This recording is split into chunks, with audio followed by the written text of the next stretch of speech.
छोड़ो, तिलक तराजू और तलवार इनको मारो जूते चार। तो सरकार को इस बात के ऊपर भी ध्यान देना चाहिए। पार्टी को वोट दे रहे थे, आज खिलाफ खड़े, आज चुनाव करवाओ आप। आज अगर एक लोकसभा सांसद भाजपा का बन गया तो नमस्कार, मैं नीति। मैं बात करने जा रही हूँ यूजीसी बिल। यूजीसी बिल को लेकर जो वर्गों पर जो दबाव, जो विरोध कर रहे हैं, वो जायज़ है या नहीं जायज़, इसके बारे में आप खुद विचार कर सकते हैं। पर क्या उसमें कुछ सुधार नहीं होना चाहिए? यूजीसी बिल के आने पर 48 घंटों में इतना ज़्यादा विरोध, इतना ज़्यादा हड़कंप मचा हुआ है, पूरे सोशल मीडिया, पूरे यूट्यूब, पूरे न्यूज़ चैनल, फिर भी सरकार को उसके बारे में कोई कानून खबर नहीं हो रही है। अब बहुत सारे tweets YouTube, social media, Instagram, हर जगह यूजीसी बिल के पीछे, यूजीसी बिल के बारे में पढ़ा। पर कभी क्या सोचा है कि जो यूजीसी बिल का विरोध कर रहे हैं, क्या उनकी बात अगर 1% भी सही हो, तो आखिर 1% भी सही हो तो सरकार क्यों नहीं सुन रही है? क्यों इस बिल को पास करने पर लगी हुई है? कभी ये सोचा है? आज बीजेपी के ही अंदर इसकी वजह से फूट होती जा रही है।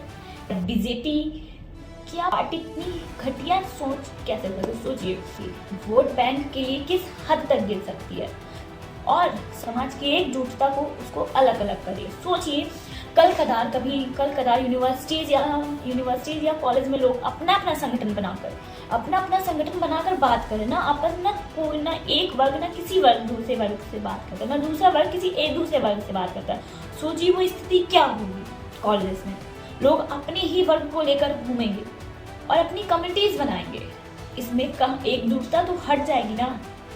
आखिर सरकार को भी समझना है ये एकजुटता का एक साधन नहीं है, बल्कि लोग अपने से ही अलग होते हैं। आज आप देखेंगे कि बहुत से लोग, हर वर्ग के लोग साथ में आ जा रहे हैं, आ रहे हैं, उठ रहे हैं, बैठ रहे हैं।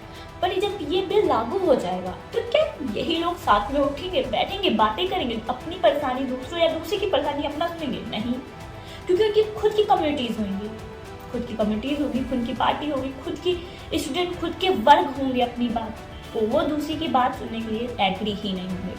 पर ये वोट बैंक का जो गंदा खेल है, कहीं ये भारत को विनाश की ओर न ले जाए। ठीक है, ऐसे बहुत सारे कैंडिडेट हैं जो इसके विरोध कर रहे हैं और बहुत सारे लोगों ने इस्तीफा भी दे दिया है। और वो समझना चाहिए कि जब सपोर्ट नहीं हो रहा है ज़्यादा लोगों को, तो कुछ तो गड़बड़ी होगी ना। और एक बात ये कि सरकार ऐसा क्यों कर रही है? सरकार को पता है कि 2027 में यूपी इलेक्शन आने वाले हैं। ठीक, अब इलेक्शन आने वाले हैं और अब वो क्या करना चाहती है? योगी जी को पीएम की सीट के दौर से हटाना चाहती है। ये 2 बार से सीएम कुर्सी पर रहे हैं और उनका मानना है कि अगर हम इन्हें पीएम के दौर से हटा देंगे तो हमारे नेक्स्ट जो पीएम होंगे वो अमित शाह बनेंगे। सीएम को हटाने के लिए जब उनका इलेक्शन है 2027 में, तभी इनको यूजीसी बिल लाना है। इतने सारे लोग आखिर एक बिल पर क्यों विरोध करेंगे? इसके पीछे कुछ तो कारण होगा ना। बिना कारण के कोई विरोध नहीं करता है, इसके पीछे जरूर कुछ कारण तो होगा ना। पर आखिरकार सरकार क्यों नहीं सुन रही? सरकार को भी पता है ये गलत है, पर सरकार अपनी जिद पर क्यों अड़ी है?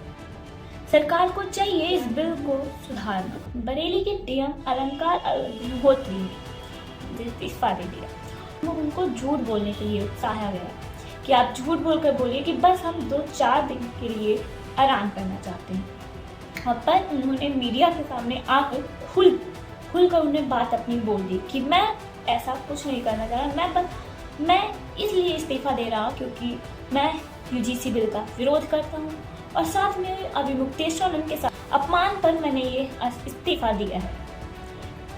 सोचिए, कितने लोग अपनी नौकरियां छोड़ दे रहे हैं। स्वर्ण समाज का वह युवक या युवती जो सोचती हो क्या मेरे लिए जनरल होना पाप है? हमारे जनरल टॉक में जुड़े रहिए और हमारी टॉक को आगे बढ़ाइए।